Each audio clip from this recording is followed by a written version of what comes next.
that amount of energy, that person, that inward event is going to reorganize the circuitry in their brain, because that's what experience does.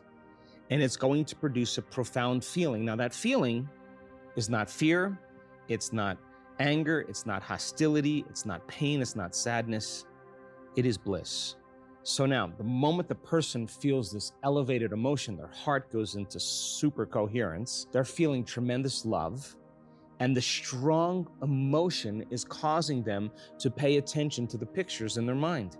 And in an instant, it's like their past is washed away.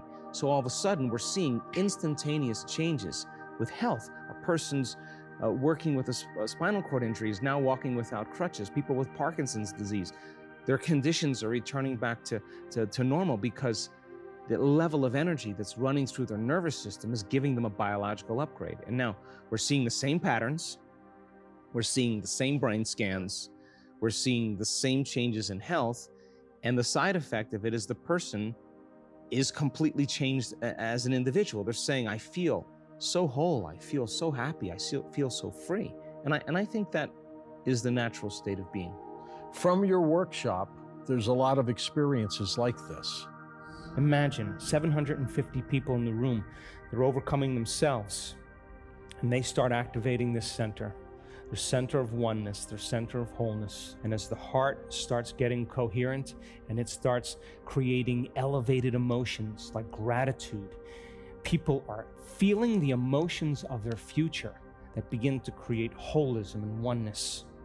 If the environment signals the gene, and the end product of an experience in the environment is called an emotion, when you embrace these elevated emotions, you are literally selecting and instructing new genes ahead of the environment. And we are going to turn on new lights and turn off old lights, signaling new genes in new ways.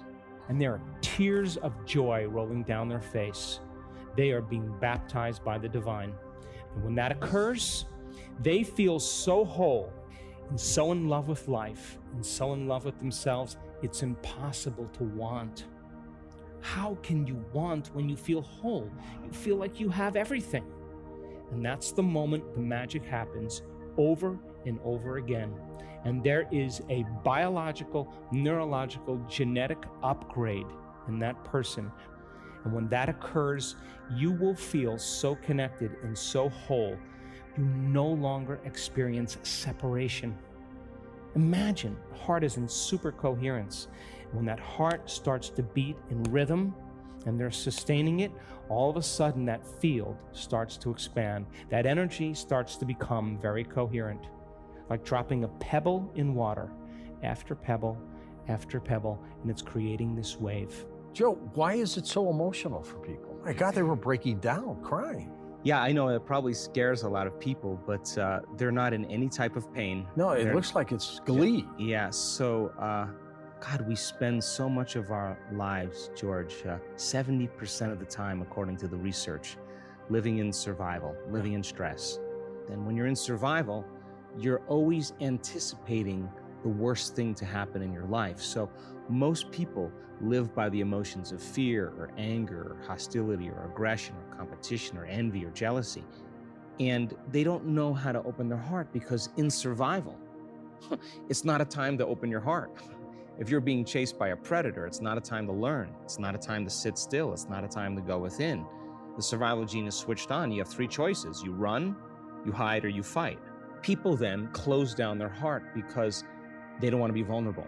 When our unique capabilities are replaced by machines, our natural abilities begin to atrophy. And that's the key. Our ability to do things that are so uniquely human, they begin to atrophy. Our ability to sense the subtle world that communicates with us and that connects us in such a really, really deep way.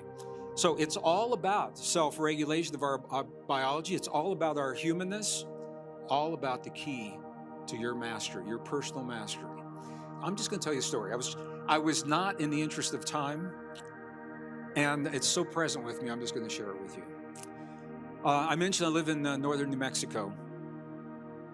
There is an archaeological site in northwestern New Mexico, very mysterious, Chaco Canyon, New Mexico. How many have been to Chaco Canyon. Oh, we should do a field trip. That's what we should do. It is a very mysterious part of the world. Any other place in the world where you see what you see in Chaco Canyon, they are called magnificent temples. And the thinking in our cultures, they are old Indian ruins. Can you feel the difference there? Very different way of thinking. So I was hiking in Chaco Canyon, and I met a native man who stopped and spoke with me because I was hiking with my mother. My mom and I had not spoken for a couple of years. It's a whole story behind why, and I'll tell you more about that tomorrow. But this was our reunion. My mom and I had a reunion in Chaco Canyon. I was hiking with my mom, and the native man stopped, and he said, "You don't often see an adult man hiking with a mother in a sacred site." And he said, "We revere our elders, and I revere you for bringing your mom to this place." So my mom was actually the doorway that opened us to the conversation. And in the conversation, he began to tell a story. And he said, a long time ago, the people in this part of the world, they lived very differently than they do now. They were close to the earth. They remembered who they were. They remembered themselves, their relationship to one another. He said something began to change, and they got lost. He said the people of the earth got lost, and they forgot who they were, and they so long for the connection that they had at one time. They so long for that deep connection. This is where it gets interesting. He said they began to build machines outside of their body that mimic, that reflect all the capabilities they've always had inside to remind them of who they are. And he said, we live in that world today. He said, we're still building the machines out here to remind us who we are inside. And he said, we will continue to build the machines and clutter our lives and clutter the world until we remember. And then we let the machines go. We have a much simpler world, but we are more sophisticated as beings. Isn't that a beautiful story? I think that's exactly what's happening right now. I worked in the high-tech industries right down there in Denver when I lived here. Back in the 70s, 80s, and the 90s. I worked in the aerospace industry. I worked in the defense industry. I worked in the energy, oil and gas industry as a geologist. But the reason I'm saying that is because I saw a lot of very sophisticated technology and lasers and radar and everything that I saw built in the laboratory. I'm going to phrase this differently. I have yet to see anything built in the laboratory that does not reflect what we already do. Every cell in your body, you've got about 50 trillion cells in your body is what the average human, whatever average is. We have about 50 trillion cells. Every one of those cells is an electrical circuit. Think about that. Every one of those cells is a capacitor. Every one of those cells is a resistor. Every one of those cells transmits information. It receives information. It transmits light. It emits light. It receives light. Every cell in your body. And when you harmonize all those cells to function together, do you know how much power you have in your body? Think about that. And this is what our ancestors always told us. It's what they always told us.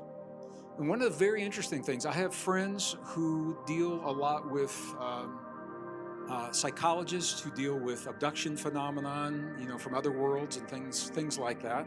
And if you follow any of that, and I'm not saying it's right, wrong, good, or bad, or it's not a central theme of what I'm doing here, but it's interesting to me because the common denominator in all of the cases that they have, I have a friend of mine that has done this for over 30 years. She says that the common denominator is that the story that comes from those other beings from other worlds is they long for what we have as humans